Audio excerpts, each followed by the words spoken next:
অবশেষে বহুল প্রতীক্ষিত দিনটি চলেই এলো। আজকে আমরা যাচ্ছি বেড়াতে। বছরে একবার চেষ্টা করি দেশের ভিতরে কোথাও ঘুরতে যাওয়ার বাচ্চাদেরকে নিয়ে। আমারও অনেক শখ ছিল আগেই, তো আম্মু সবসময় বলতো যে, বিয়ের আগে যখন বলতাম কোথাও যাওয়ার কথা, আম্মু সবসময় একটাই ডায়লগ দিতেন যে বিয়ের পরে হাজব্যান্ডের সাথে ঘুরতে যাস। কারণ আমার বাবা ছিলেন মানে বিজনেসম্যান, তো ওনার পক্ষে সব সময় দেওয়া সম্ভব হয় না, তো যার কারণে আম্মু এই কথাটা বলতেন।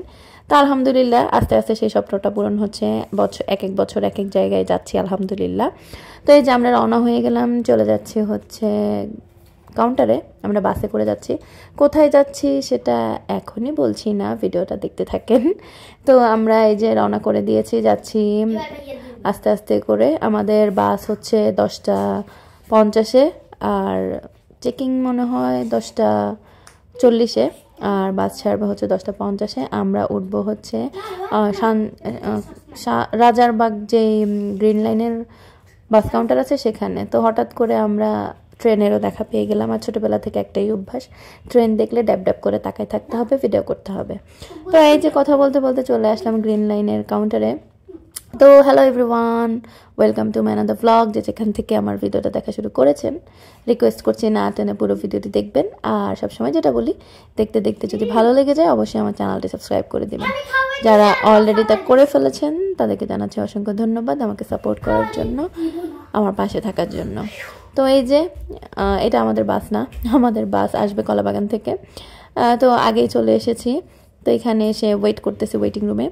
এই রুমটা আমার অনেক চেনা, কারণ লাইফে ফার্স্ট টাইম যখন কক্সবাজার গিয়েছি তখন এখান থেকে গিয়েছি, তারপরে সিলেট গিয়েছি এখান থেকে, এখন আজকের ট্যুরেও যাচ্ছি এখান থেকে। তো এই যে আমার বাচ্চারা এখানে বসে আছে, আমি ব্যাগপত্র নিয়ে বসে আছি। ওর বাবা গেছেন দেখার জন্য যে আমি ফিরতি টিকিট কাটা যাবে কিনা। আমরা হচ্ছে যাওয়ার সময় বাসের ভালো সিট পাইনি, কারণ আমরা হঠাৎ করেই ডিসিশনটা নিয়েছি এই জন্য।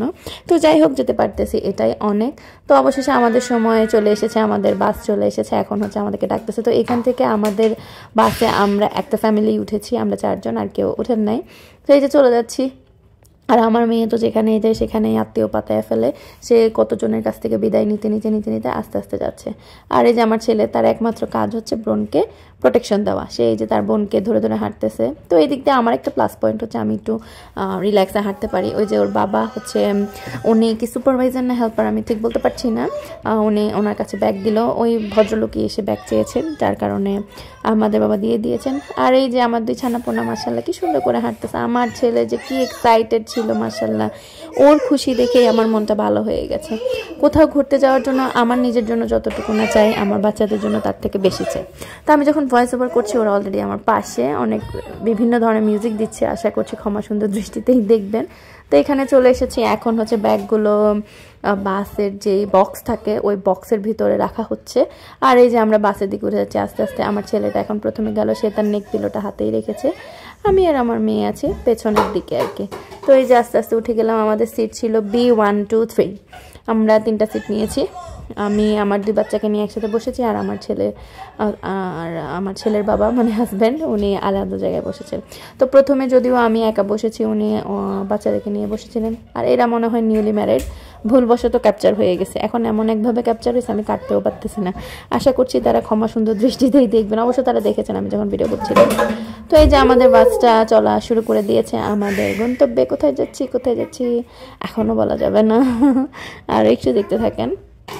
তো বাসটা চলা শুরু করেছে, এখন বাসটা যাবে হচ্ছে আরামবাগ না যেন কোথায়, ওদের আরও একটা কাউন্টার আছে সেখানে যাবে। সেখান থেকে ফাইনালি যাত্রা শুরু করে দিবে আমাদের আজকের ডেস্টিনেশনে।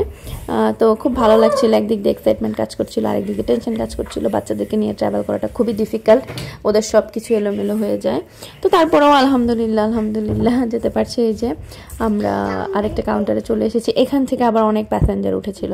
তো এখানে পুরো বাসটাই বলতে গেলে খালি ছিল কলাবাগান থেকে আসার পরে। তো আমাদের বাবা বলছিলেন যে পুরো বাস খালি কেন, আমাদেরকে ওই সিটগুলো দিল না। পরে আমি বললাম কাউন্টার তো আরও একটা আছে, দেখা যাবে এরপরে কি হয়। তো এই যে এখন হচ্ছে আমরা চলে এসেছি কুমিল্লাতে।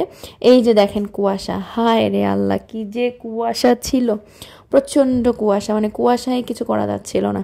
তা আমি হচ্ছে বাস থেকে নামি নেই, যে আমার ছেলে ঘুমাচ্ছে, আমার মেয়ে আমার কোলে ছিল, আমি বসেছিলাম, আর একজন ভদ্রমহিলা সম্ভবত ওনার বেবিকে নিয়ে বসেছিল। এই যে আমার মেয়ে আমার কোলে ঘুমাচ্ছে। তো আমরা এরপরে আর কি আবার রওনা করবো ইনশাআল্লাহ। তো আমার হাজব্যান্ডকে বলেছিলাম আমার জন্য একটা কোল্ড ড্রিঙ্কস আর একটা বার্গার নিয়ে আসতে। তো এই যে দেখতে পাচ্ছেন কুয়াশাতে কিছুই বোঝা যাচ্ছে না। আমি ভেবেছিলাম একটু সুন্দর করে শর্ট টট নিব, বাট সেটা আর হইলো না। তো এখানে আমি একটু মুছে দিচ্ছিলাম গ্লাসটা মুছে দিলে হয়তো কিছু দেখা যাবে এই ভরসাতে, বাট সেটা আর হইলো না। তো যাই হোক, আমরা চলে এসেছি আমাদের গন্তব্যে।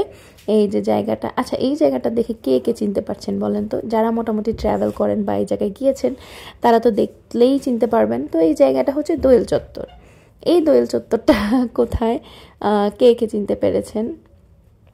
আমরা এই যে নেমে যাওয়ার পরে এখন আমাদের ব্যাগেজগুলো নেওয়া হচ্ছে, তারপরে যাব হচ্ছে আমরা হোটেলের দিকে। হোটেলে গিয়ে আপাতত একটু রেস্ট করব। তারপরে আমরা এখানে নেমেছি যখন 6টা বাজে, তখন তো খুব দ্রুতই চলে আসছি আমার মনে হলো আর কি। তো এই যে আমরা হোটেলে চলে আসছি, একটু করে আলো ফুটতেছে, কিন্তু যেই ঠান্ডা ছিল আমার তো মনটাই খারাপ হয়ে গেল। আমরা কি ঘুরতে টুরতে পারবো নাকি সারাদিন ঘরে বন্দি হয়ে থাকা লাগবে? তো এরপরে মানে খুব টেনশন করছিলাম। তো ওয়েটিং এরিয়াতে আমরা বসে ওয়েট করছিলাম। কি জানি ফর্মালিটিস ছিল আহমদের বাবা, সেগুলো ফুলফিল করে তারপরে হচ্ছে আমরা রুমের দিকে যাব। তা আহমদ সোফা বাদ দিয়ে, মানে নর্মাল সোফা বাদ দিয়ে রাজকীয় সোফায় বসছে। আর এখানে হচ্ছে সিলেটের যে জায়গাগুলো ঘুরতে যাওয়ার মতো আছে সেগুলোর একটা ছবি দেওয়া। তা আমি ভাবলাম যে ওয়েটিং রুমটা আপনাদের সাথে শেয়ার করি। আমাদের ওয়েটিং রুমটার নাম ছিল হচ্ছে হোটেল স্কোয়ার, এরকম কিছু একটা, হোটেল স্কোয়ার টাইপের কিছু একটা হবে, আমার পুরোপুরি মনে আসছে না। তো এটা হচ্ছে ওদের ওয়েটিং এরিয়া। আমার কাছে ভালোই লেগেছে। তবে এই জায়গাটা না পাহাড়ি দেখে না কেন জানি না একটু কেমন জানি ছিল, মানে কেমন মানে কি খুব বেশি, মানে যেমন কক্সবাজারকে আমরা যেভাবে দেখি বা সিলেটকে যেভাবে দেখি ঠিক সেরকম না। তো কক্সবাজার সিলেট তো বলেই দিলাম, সেখানে তো গেলাম অন্য আরেকটা জায়গায়। সেই জায়গাটা কোনটা? তো ওই যে দুজন আছে রুমের দিকে। আজকের ভিডিওটা আমি এখানেই শেষ করে দিচ্ছি। আল্লাহ হাফেজ, আসসালামু আলাইকুম।